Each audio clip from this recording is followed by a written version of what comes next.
ભાવનગર જિલ્લાના પાલીતાણા તાલુકામાં મોટી રાજસ્થળી ગામમાં વાવેટીની ચરમસીમામાં પોલીસની એસઓજી ટીમે એક મોટી સફળતા મેળવી છે. તો પેટ્રોલિંગ દરમિયાન મળેલ ચોક્કસ બાતમીના આધારે ટીમે બડા હનુમાન ગુરુદ્વાર આશ્રમ પાસે રહેતા 2 વ્યક્તિઓને લીલા અને સૂકા ગાંજાના જથ્થા સાથે ઝડપી લીધા હતા. તો આ કાર્યવાહીમાં કુલ 64,450 રૂપિયાનો મુદ્દામાલ કબજે કરાયો છે, જેમાં ગાંજાની કિંમત 11,950 રૂપિયા છે. તો ઝડપાયેલા આરોપીઓમાં જયસુખ પોપટલાલ વાઘેલા અને મહેશ શાર્દુલભાઈ ખેરાળાનો સમાવેશ થાય છે. તો એસઓજીની ટીમે તપાસ દરમિયાન તેમના કબજામાંથી 950 ગ્રામ સૂકો ગાંજો, 5 નંગ લીલા ગાંજાના છોડ અને 2 મોબાઈલ ફોન જપ્ત કર્યા છે. તો આ મુદ્દામાલની કુલ કિંમત 64,450 રૂપિયા નક્કી થઈ છે. તો આરોપીઓ વિરુદ્ધ પાલીતાણા ગ્રામ્ય પોલીસ સ્ટેશનમાં નાર્કોટિક ડ્રગ્સ અને સાયકોટ્રોપિક સબસ્ટન્સ એક્ટ હેઠળ ગુનો નોંધાવી તેમને કસ્ટડીમાં લઈ લેવામાં આવ્યા છે. તો બધા તપાસ હાલ ચાલુ છે, જેમાં આરોપીઓના ગુપ્ત જાલ અને વેચાણના નેટવર્કની શોધખોળ કરવામાં આવી રહી છે. તો એસઓજીના અધિકારી જણાવ્યું કે આ કાર્યવાહીમાં ગુજરાતના ડ્રગ્સના વેચાણને રોકવા માટેની અમારી સતત કોશિશોનો ભાગ છે. તો બાતમીના આધારે તરત પગલાં લઈને આવા અપરાધીઓને ઝડપીએ છીએ. તો વિસ્તારમાં પેટ્રોલિંગ પણ વધારીશું હોવાનું તેમણે જણાવ્યું હતું. તો આ ઘટનાએ સ્થાનિક વસાહતમાં ચિંતા વધારી છે, કારણ કે મોટી રાજસ્થળી જેવા ગ્રામ્ય વિસ્તારોમાં પણ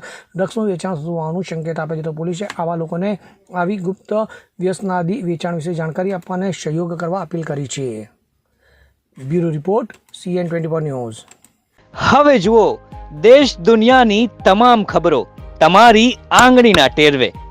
ઉઠાવો મોબાઈલ અને Google Play Store પરથી ડાઉનલોડ કરો અમારી CN24 ન્યૂઝ મોબાઈલ એપ.